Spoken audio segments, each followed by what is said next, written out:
Captain Lee Daeho stood on the bridge of the UES Indomitable, watching the stars through the main screen. His ship was the newest and strongest warship that Earth had ever built. The metal walls hummed with power, and the crew worked quietly at their stations. Lee had been a captain for 10 years, but he still felt proud every time he looked around his bridge. The year was 2387, and humans had been part of the big galactic government called the Council for 15 years. It seemed like a long time to Lee, but he knew that other alien species had been in the Council for thousands of years. They thought humans were just babies compared to them. Lee's communication officer, Lieutenant Park Jin-ae, looked up from her station with worry in her eyes. "Captain, we are getting a message from Earth Command. It sounds urgent." "Put it through," Lee said, settling into his captain's chair. The face of Admiral Kim Tae-sung appeared on the screen. The old admiral looked tired and stressed. "Captain Lee, we have a big problem. The Council just gave us an ultimatum. They want us to give up 12 of our colony worlds and let them control our military.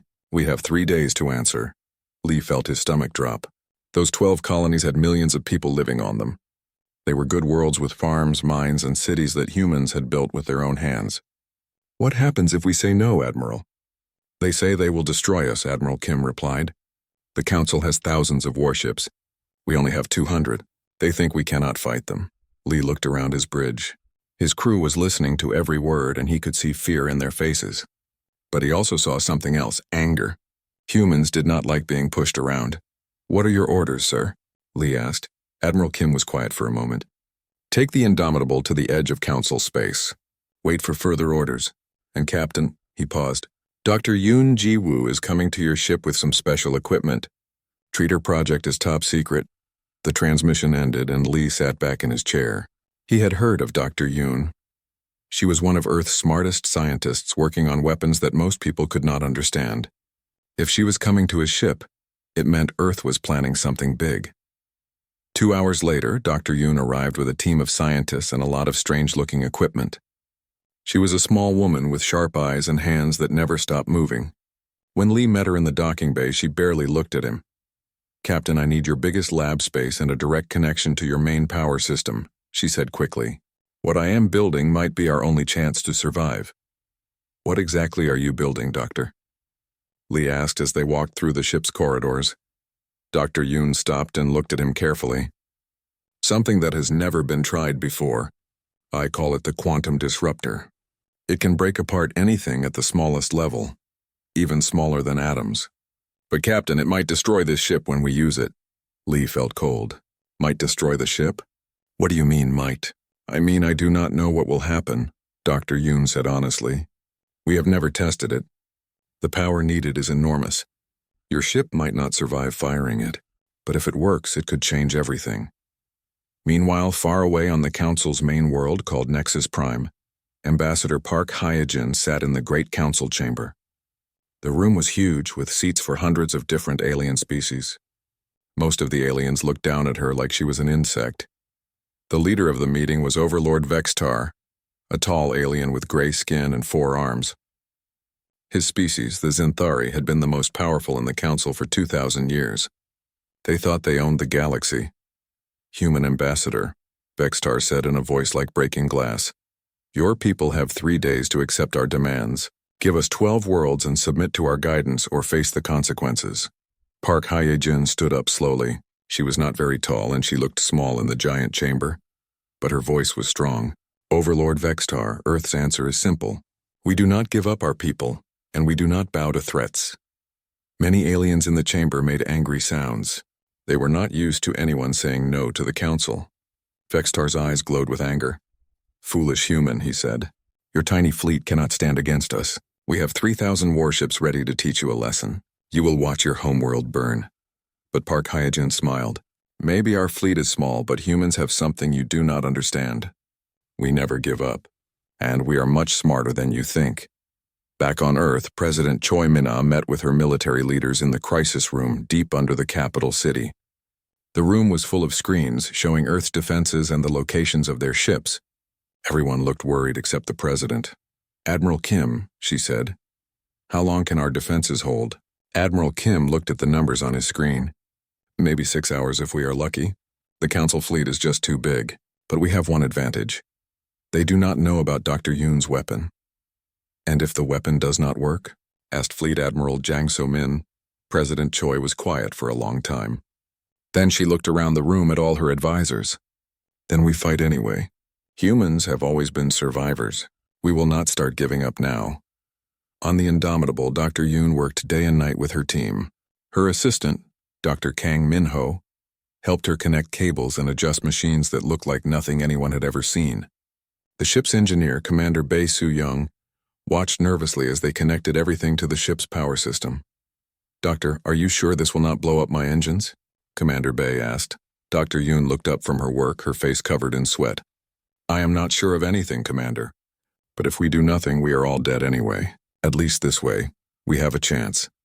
Captain Lee received his final orders from Earth Command that evening. He was to take the Indomitable behind the Council fleet when they attacked Earth. His job was to get close to their main ships and use Dr. Yoon's weapon. It sounded like suicide. Lee called his crew together in the main meeting room. He looked at each face, young and old, scared and brave. These people trusted him with their lives. "Tomorrow the Council fleet will attack Earth," he said. "They think we are weak. They think we will run away or surrender, but they do not know humans very well. We are going to show them what happens when you threaten our home." The crew was quiet, but Lee could see determination in their eyes. They were ready to fight even if they died trying. The next morning, sensors detected the Council fleet jumping into the solar system. 3,000 alien warships, the largest fleet ever assembled, were coming to destroy Earth. But Earth was ready, and the Indomitable was moving into position for the most important battle in human history. The Council's massive fleet appeared at the edge of Earth's solar system, like a dark cloud blocking out the stars. War Marshal Techmore stood on the bridge of his flagship, the Domination, watching the small human fleet through his viewing screen. He was a veteran of many wars and had never lost a battle. "How many human ships do our sensors detect?" he asked his tactical officer. 180 ships, War Marshal," came the reply. "Most of them are small destroyers and frigates. Only 20 are what humans call battleships." Techmore laughed, a sound like metal scraping metal. 180 against 3,000. This will be over before lunch. He opened communications to the human fleet. "Humans, this is War Marshal Techmore of the Zenthari Empire. Surrender now and we will only destroy your military ships. Continue to resist and we will burn your cities." The reply came from Admiral Kim Tae-sung aboard the Earth battleship Defiance. "War Marshal, this is Admiral Kim of the United Earth Defense Force. Here is our answer." On his signal, every human ship powered up their weapons and moved into attack formation. Techmore shook his head. "Brave but stupid. All ships advance. Show these primitives the price of defying the Council." The battle began badly for Earth. The Council ships had energy shields that could stop most human weapons, and their plasma cannons were much more powerful than anything humans had. Within the first hour, 30 human ships were destroyed, including Captain Song Hyun-woo's destroyer Phoenix. The brave captain managed to ram his damaged ship into a Council cruiser, taking both vessels down in a ball of fire. Admiral Kim watched his fleet being slowly destroyed from the bridge of the Defiance. His communications officer, Lieutenant Cho Sung-min, reported the losses with a heavy heart. "Sir, we have lost 40 ships. The enemy has only lost 12. Keep fighting," Admiral Kim ordered. "Every minute we hold them here gives Captain Lee more time to get into position." Far behind the battle, the Indomitable moved through space like a ghost. Dr. Yoon had activated an experimental stealth system that made the ship nearly invisible to enemy sensors. Captain Lee watched the battle raging around Earth on his main screen, his hands gripping his chair tightly. "Captain," said his tactical officer, Lieutenant Commander Nam Woo-jin, "the Council fleet is moving toward Earth's moon. That is where our main defense platforms are located." Lee nodded. "How long until Dr. Yoon's weapon is ready?" From the laboratory, Dr. Yoon's voice came over the intercom. 2 more hours, Captain. The quantum field generators need more time to charge." "We may not have 2 hours," Lee replied, watching as more human ships died on his screen. The Council fleet was now only 4 hours away from Earth. Their massive ships moved slowly but steadily toward humanity's homeworld. On the moon, the defense platforms opened fire with their biggest guns, but the Council ships' shields absorbed most of the damage. President Choi Min-ah watched the battle from the command center in Geneva. Reports came in from all over Earth as people prepared for the worst. Some cities were being evacuated, but there was nowhere to run. If the fleet reached Earth, billions would die. "Madam President," said her aide, Colonel Yoon Jae-hyuk, "we are receiving messages from some council species. The Peaceful Traders Union is asking us to surrender. They promise to protect human civilians." President Choi looked at the battle display showing her fleet being destroyed. "Colonel, send this message to all council frequencies. Earth does not surrender. Earth does not kneel. If they want our world, they can pay the price." Her words were broadcast across the galaxy, and many alien species heard them with surprise. No one had ever spoken to the council with such defiance. Some aliens began to wonder if humans really were as weak as the council claimed. On the Indomitable, Dr. Yoon worked desperately with her team. The quantum disruptor was the most complex weapon ever built by humans. It used principles of physics that most people could not understand, breaking apart the basic forces that held matter together. "Dr. Kang," she called to her assistant, "increase power to the quantum field generators by 15%. Dr. Kang Min-ho checked his readings nervously. "Doctor, that is beyond safe limits. The generators might explode. If this weapon does not work, we are all dead anyway," Dr. Yoon replied. "Take the risk." Commander Bae Soo-young watched from the engineering station as more and more power flowed to the weapon. Her ship was built to handle a lot of energy, but nothing like this. "Captain," she called over the intercom, "the power drain is enormous. We might lose life support if this continues." Captain Lee made a hard decision. "Commander, shut down all non-essential systems. Lights, heating, everything except life support and weapons. We need every bit of power for Dr. Yoon's device." The ship went dark except for emergency lighting. The crew worked in dim red light, but their determination never wavered. They knew that Earth was counting on them. Meanwhile, the battle around Earth was reaching its climax. The Council fleet had broken through the outer defenses and was approaching the moon.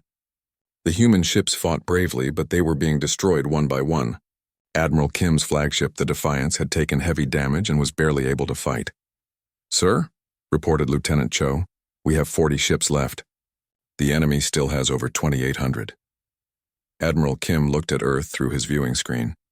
The blue and green world looked peaceful from space, but he knew that millions of people were looking up at the stars, waiting to see if their defenders would save them. "All ships," he broadcast. "This is Admiral Kim. We may be outnumbered, but we are fighting for our homes, our families, and our future. Make every shot count. Make them remember the day they tried to destroy humanity." The remaining human ships formed a defensive line between the Council fleet and Earth. They knew they could not win, but they would not give up. Captain Park Dong-won of the cruiser Relentless led a desperate charge against a formation of enemy battleships. His ship was destroyed, but not before damaging 3 Council vessels.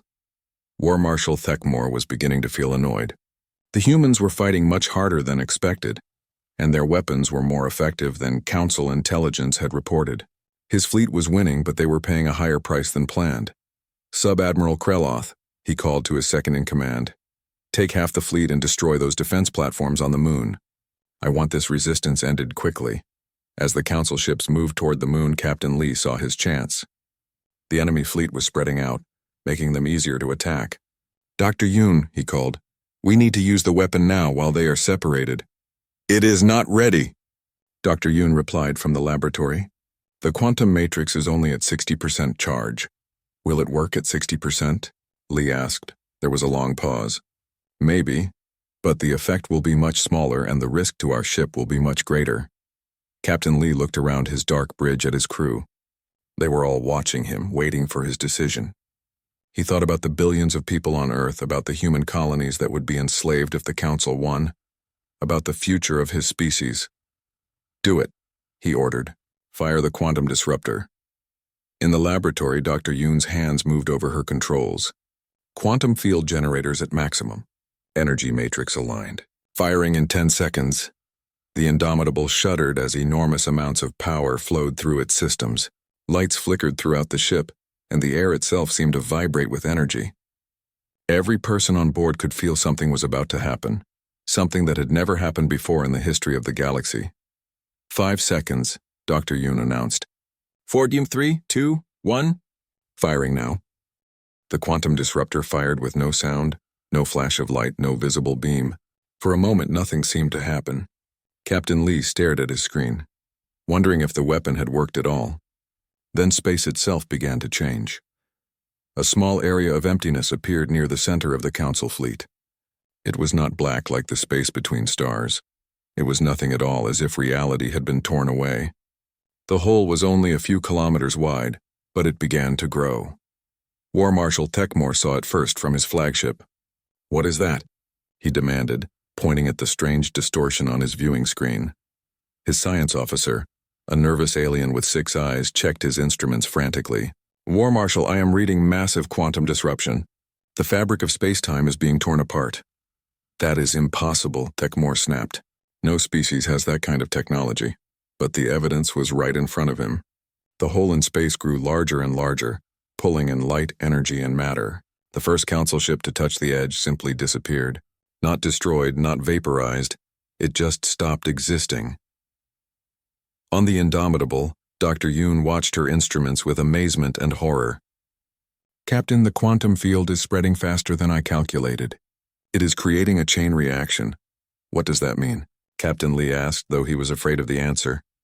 "It means the disruption will keep growing until it runs out of energy to feed on, and there are a lot of ships out there." The hole in space reached the first group of Council battleships. These were massive vessels, each one larger than 10 human ships put together. They had shields that could stop planet-killing weapons and armor that could survive flying through a star. None of it mattered. As soon as the quantum field touched them, they began breaking apart at the molecular level. Sub-Admiral Krell Oth, commanding the left wing of the fleet, watched in terror as ship after ship was consumed by the growing disruption.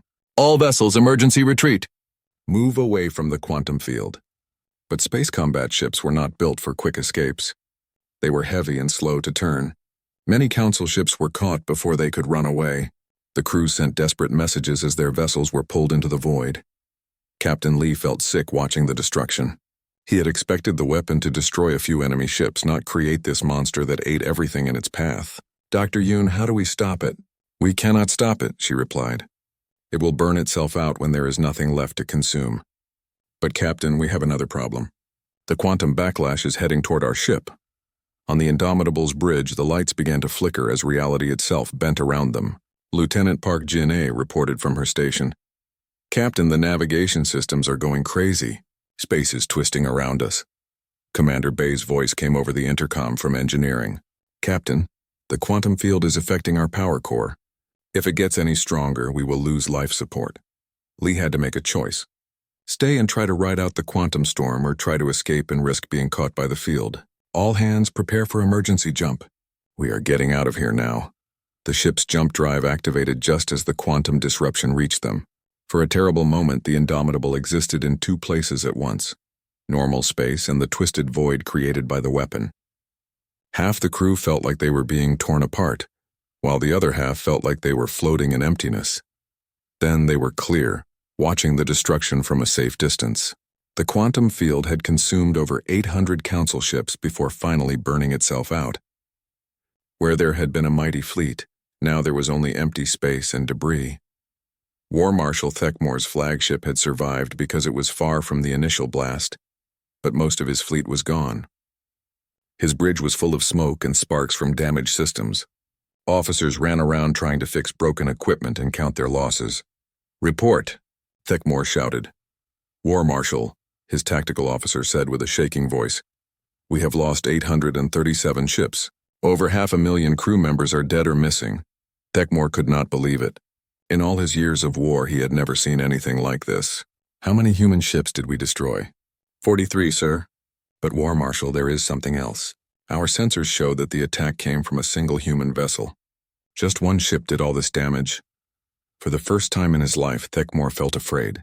If humans could build weapons like this, what else were they capable of? "All ships withdraw to safe distance. We need to regroup and plan our next move." But many of his captains were not waiting for orders. Ships from 12 different alien species began jumping away from the battle, their crews too terrified to continue fighting. The great Council fleet was falling apart. On Earth, people watched the battle through telescopes and space cameras. They saw the impossible happen, a human victory against odds of thousands to one. In the command center, President Choi Minna allowed herself to smile for the first time in days. Madam President, Colonel Yun reported, we are receiving messages from all over the galaxy. Many council member species are demanding to know what kind of weapon we used. Tell them it is a defensive system designed to protect human lives, she replied, and remind them that we did not start this fight. Admiral Kim, still commanding the surviving human fleet, could hardly believe what he had seen. The Council's mighty armada was retreating, and all because of one experimental weapon on one ship. He opened communications to the Indomitable. Captain Lee, this is Admiral Kim. Are you and your crew alive? Lee's voice came back weak but clear. We are alive, Admiral. The ship is damaged but functional. Dr. Yoon's weapon worked better than anyone expected. Too well, Admiral Kim replied.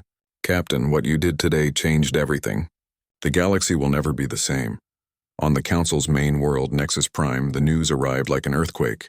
Ambassador Park Hye-jin sat in the council chamber as alien representatives argued and shouted at each other.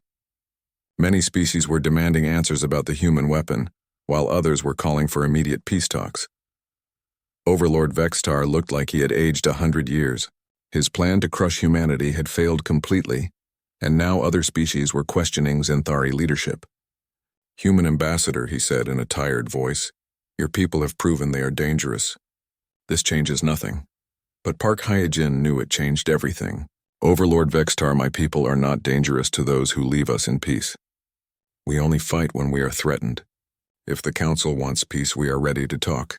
If you want war, she let her words hang in the air. The chamber was quiet. Everyone understood what she meant. Humans had shown they could destroy even the mightiest fleets. No one wanted to test their weapons again.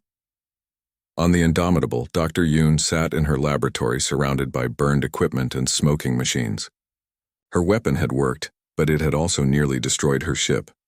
Dr. Kang Min-ho helped her check the damage.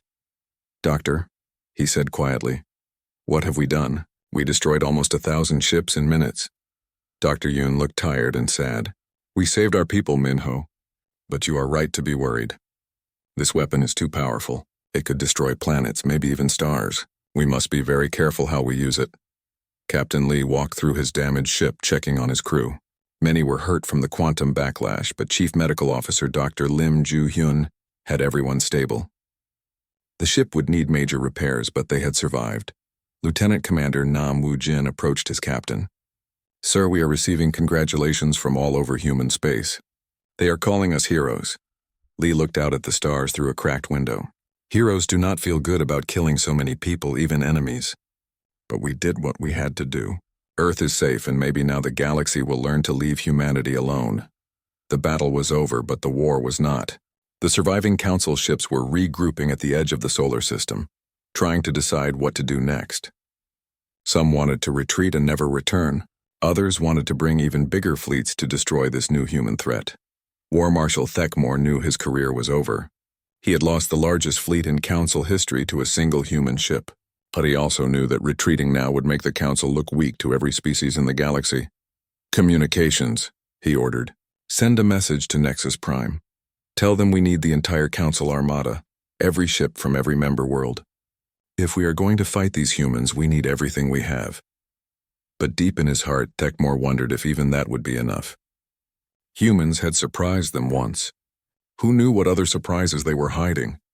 The first battle was over, but the real war for the future of the galaxy was just beginning.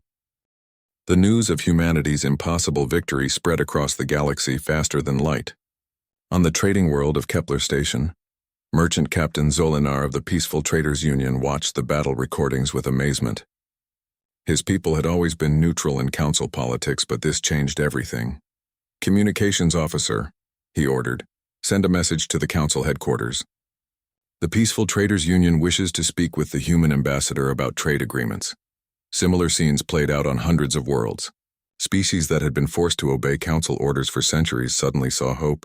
If humans could defeat the mighty council fleet, maybe freedom was possible. On Nexus Prime, the council chamber was in chaos. Representatives from 50 different species argued loudly while Ambassador Park Hye-jin sat calmly in her chair. She had requested this emergency session to discuss peace terms. Overlord Vextar banged his staff on the floor, trying to restore order. The human weapon is a threat to all civilized life. They must be stopped before they destroy us all. But Counselor HFY of the Traders Union stood up. The humans only fired when attacked. They offered peace many times before the battle. It is the Council that brought war to their system. The Traders Union supports the humans, Fextar asked with surprise. We support peace and fair trade, HFY replied. The humans have never threatened our ships or worlds. They only defend themselves. More species began to speak up. The Crystalline Collective, the Democratic Worlds, even some members of the Zenthari Empire began questioning the attack on Earth. Park Hye-jin smiled as she watched the Council divide against itself. Meanwhile, on Earth, President Choi Minna met with her advisors in the rebuilt Situation Room. Reports came in from across human space about alien visitors wanting to make contact. Some were traders, others were diplomats, and a few were refugees from Council oppression. Madam President, said Foreign Minister Han Sang-wook, we are receiving over 100 requests for meetings every day. It seems half the galaxy wants to be our friend now. President Choi nodded. Set up meetings with the peaceful species first. But keep our defenses strong. The Council might try to attack again. Her words were proven right when intelligence reports arrived from the outer systems. Intelligence Officer Shin Ye-jin brought disturbing news to the President's office. Ma'am, our spy satellites have detected massive Council fleet movements. They are gathering ships from every member world. The force heading toward us now has over 5,000 vessels. President Choi felt cold. Even with the quantum weapon, fighting 5,000 ships would be almost impossible. How long do we have? 2 weeks, maybe 3, Shin replied. But there is good news too. Many Council species are refusing to send ships. The Traders Union has pulled out completely, and 12 other species have declared neutrality. On the Indomitable, Captain Lee supervised repairs while Dr. Yoon worked on building new quantum weapons. The first battle had taught them important lessons about their new technology. Captain, Dr. Yoon reported from her laboratory, I think I can make the weapon more controlled. Instead of creating a growing field, we can focus it into a beam that destroys only what we aim at. How many ships can we affect? Lee asked. With our current power system, maybe 50 ships per shot, but each shot will drain our energy for an hour. Lee did the math in his head. 50 ships per hour against 5,000 total. They would need 100 hours of constant fighting. No ship could survive that long in battle. Doctor, we need more ships with quantum weapons. Can you build more disruptors? Dr. Yoon shook her head sadly. The technology is too complex. It takes months to build each weapon, and we need special materials that are very rare. Maybe we can build 5 more weapons before the Council fleet arrives. 5 ships with quantum weapons against 5,000 regular ships. The odds were still terrible. But Lee knew humans had faced impossible odds before and won. His tactical officer, Lieutenant Commander Nam Woo-jin, brought new intelligence reports. Captain, the Council fleet will arrive in 2 weeks. But our spies say they are planning something different this time. What kind of different? Lee asked. They are bringing planet-killer weapons. If they cannot defeat our fleet, they plan to destroy Earth itself. Lee felt anger burning in his chest. It was one thing to fight military ships, but threatening to kill billions of innocent people was pure evil. Nam, send a message to Admiral Kim. Tell him we need to hit the Council fleet before they reach Earth. The next week was busy with preparations. Earth's shipyards worked day and night to repair damaged vessels and build new ones. The human fleet now numbered 250 ships. Still tiny compared to what was coming. But every ship would count. Dr. Yoon managed to complete 3 more quantum weapons and install them on Earth's strongest battleships. The captains chosen to carry these weapons were Earth's best: Captain Oh Min-seo of the Thunderbolt, Captain Bai Ji-won of the Storm, and Captain Lim Seok-jin of the Tsunami. Each captain received personal training from Dr. Yoon on how to use the quantum weapons. The technology was dangerous not just to enemies but to the ships carrying it. Remember, she told them during the final briefing, the quantum field affects everything around it. Stay at least 10 kilometers away from each other when firing, or you might destroy friendly ships.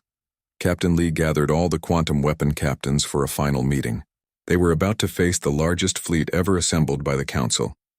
Ships from 40 different worlds, carrying enough firepower to destroy entire solar systems. We are not just fighting for Earth anymore, Lee told them. Half the galaxy is watching this battle. If we win, we prove that bullies can be beaten. If we lose, the Council will rule by fear for another 1,000 years. Captain O raised her hand. Captain Lee, what if the quantum weapons are not enough? 5 ships against 5,000 is still impossible odds. Lee had been thinking about the same thing. Then we make sure our sacrifice means something. Even if we all die, we show the galaxy that humans never surrender. The meeting ended with firm handshakes and good wishes. None of them said it out loud, but everyone knew this might be the last time they saw each other alive. 2 days before the Council fleet was expected to arrive, an unexpected message reached Earth. It came from the Democratic Worlds Alliance, a group of 50 planets that believed in freedom and self-rule. President Choi took the call personally. The speaker was Chancellor Nex Ara, a wise leader whose people had fought for independence centuries ago. President Choi, the Chancellor said, "The Democratic Worlds cannot officially join your fight, but we want you to know that you are not alone. We are sending medical supplies and replacement parts for your ships." "Thank you, Chancellor," President Choi replied. "But why risk Council anger to help us?" "Because your fight is our fight," came the answer. "If the Council destroys you for standing up to them, they will never let anyone else seek freedom. You represent hope for every oppressed world in the galaxy." Similar messages came from other species, the peaceful traders, the independent systems, even some rebel groups within Council territory. Humanity had become a symbol of resistance against tyranny. On the final day before battle, Captain Lee stood on his bridge looking out at the human fleet. 250 ships were arranged in defensive formation around Earth and its moon. They looked brave and ready, but Lee knew that tomorrow would test them beyond anything they had ever faced. "Captain," Lieutenant Park Jin-ae reported, "we are detecting massive hyperspace distortions. The Council fleet is about to arrive." Lee took a deep breath and activated fleet communications. "All ships, this is Captain Lee of the Indomitable. In a few minutes, we will face the largest enemy force in galactic history. But remember, we are fighting for our homes, our families, and our freedom. Today, we show the galaxy what humans are really made of." The hyperspace distortions grew stronger. Reality began to bend and twist as thousands of ships prepared to enter normal space. The second battle for Earth was about to begin, and this time the Council was bringing everything they had. Lee looked around his bridge one last time.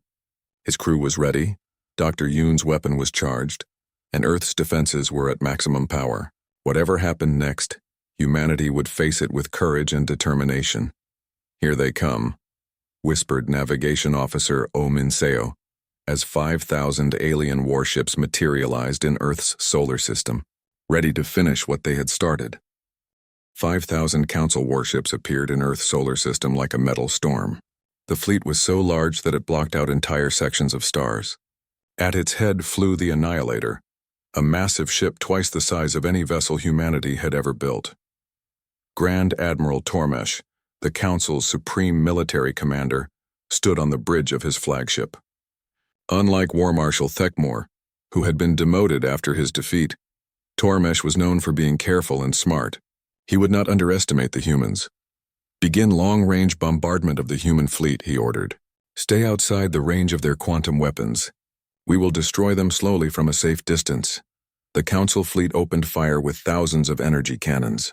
Beams of plasma and particle weapons lit up space like deadly fireworks. The human fleet's shields absorbed what they could, but many ships began taking damage immediately. Captain Lee watched his tactical display as red warning lights showed hits across the human formation. "Nam, can we reach them with our quantum weapons at this range?" Lieutenant Commander Nam Woo-jin checked his instruments. "No, sir, they are staying 20,000 kilometers away. Our weapons are only effective at 10,000 kilometers or less." "Then we go to them," Lee decided. "All quantum weapon ships advance toward the enemy fleet. Everyone else, cover us." The 5 ships carrying quantum weapons, Indomitable, Thunderbolt, Storm, Tsunami, and the newly equipped Vanguard, began moving toward the massive Council formation. The rest of the human fleet spread out to protect them, firing their conventional weapons at maximum range. But Grand Admiral Tormesh had planned for this. "Deploy the planet killer weapons," he commanded. "If the human ships get too close, we destroy their homeworld." 3 enormous ships moved forward from the back of the Council fleet. These were dreadnoughts, each one carrying enough firepower to crack a planet's crust. They began charging their main guns, preparing to fire at Earth itself. President Choi Min-ah watched the battle from Earth's command center, her heart pounding as she saw the planet killers move into position. Can our orbital defenses stop those weapons? General Park Dong-hyun, commanding Earth's planetary defense systems, shook his head grimly. No, Madam President. If those ships fire at full power, nothing can save us. On the Indomitable, Dr. Yoon monitored her quantum weapon while working frantically on something new. Her assistant, Dr. Kang Min-ho, helped her connect additional power cables to the ship's main reactor. Doctor, what are you building now? Captain Lee asked over the intercom. Something desperate, she replied. If I overload all our quantum field generators at once, I might be able to create a field large enough to affect their entire fleet. Might? What are the chances it will work? Dr. Yoon paused in her work. 20%. And there is a 90% chance it will destroy our ship completely. Lee closed his eyes for a moment, thinking about his crew, his family back on Earth, and the billions of people counting on them. Doctor, if we do nothing, Earth dies anyway. Do whatever you think is best. The 5 quantum weapon ships pushed deeper into the Council formation, taking heavy damage but fighting back with devastating effect. Captain O's Thunderbolt destroyed 50 enemy ships with 1 quantum burst before being crippled by return fire. Captain Bay's Storm managed 2 shots before its engines failed. This is Captain O, came the transmission from the Thunderbolt. My ship is dead in space, but the quantum weapon is still functional. I am going to ram the nearest dreadnought. Oh no, Lee called back. Get your crew to the escape pods. No time, sir. Tell my family I died fighting for Earth. The Thunderbolt accelerated toward one of the planet killer ships, its quantum weapon charging as it flew. The collision was visible across the solar system as both vessels disappeared in a ball of twisted space-time. 1 planet killer was gone, but 2 remained. Captain Lim's tsunami lasted longest, using its quantum weapon 4 times before being overwhelmed. His final transmission was calm and professional. Quantum weapon systems destroyed. Ship is lost. It has been an honor serving with you all. Now only 2 ships with quantum weapons remained, the Indomitable and Captain Bay's badly damaged Storm. They faced almost 4,000 Council ships, including 2 planet killers that were nearly ready to fire at Earth. Grand Admiral Tormesh smiled as he watched the human ships being destroyed. Humans fight bravely, but bravery cannot overcome superior numbers. All ships, final assault. Destroy the remaining human vessels and prepare to bombard their planet. But at that moment, something unexpected happened. Ships began appearing throughout the Council fleet. Not human ships, but vessels from the Democratic Worlds Alliance, the Peaceful Traders Union, and dozens of other species. Chancellor Nexara's voice came over all communication frequencies. This is the Democratic Worlds Alliance. We cannot stand by and watch genocide.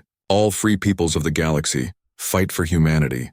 The new arrivals were not as advanced as Council ships, but there were hundreds of them.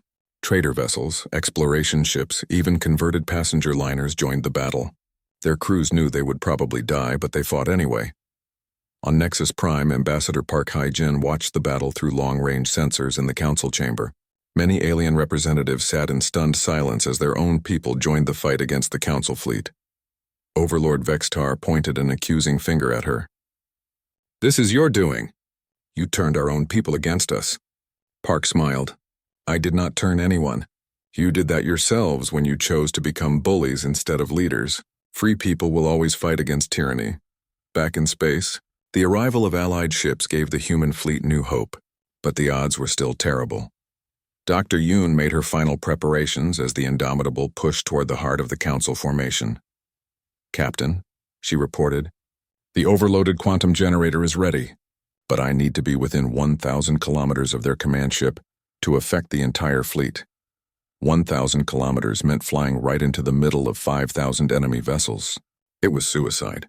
But Lee looked around his bridge at his crew and saw determination in every face.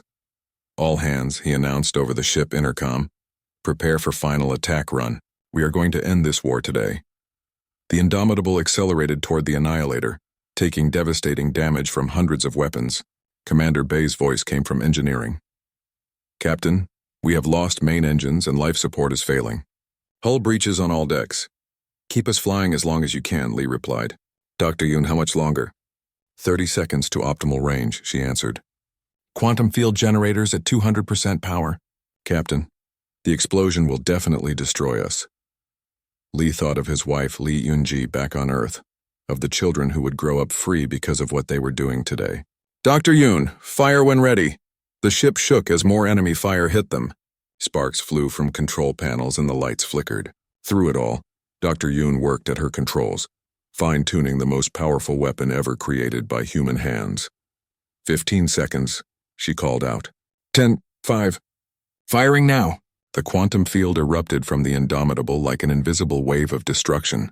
It spread outward at the speed of light, touching every council ship within 10,000 kilometers.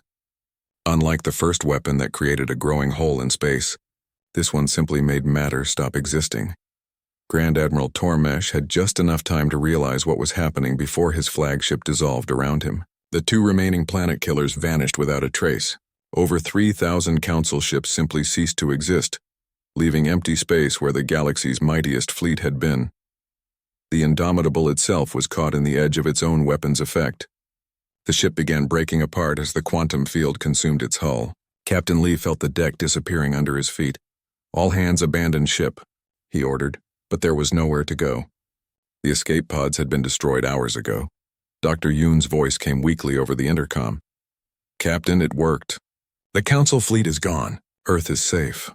Those were the last words anyone heard from the Indomitable as the ship was consumed by its own quantum fire. Captain Lee Daeho and his brave crew died as they had lived, protecting humanity and fighting for freedom. The battle was over.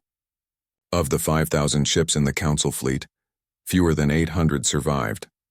They fled the solar system in panic, never to return. Earth was saved, but the cost had been terrible. President Choi Mina addressed the galaxy from the steps of the United Nations building. Behind her, the flags of Earth and 50 other worlds flew together in the breeze. Today we mourn our heroes, she said. Captain Lee and his crew gave their lives so that freedom could survive.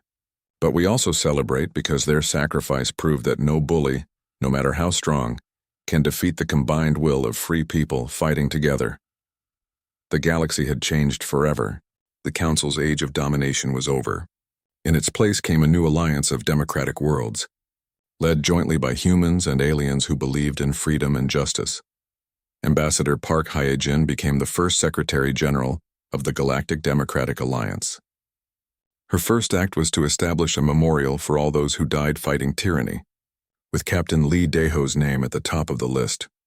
Dr. Yoon's quantum weapon technology was shared with allied worlds, but only for defensive purposes.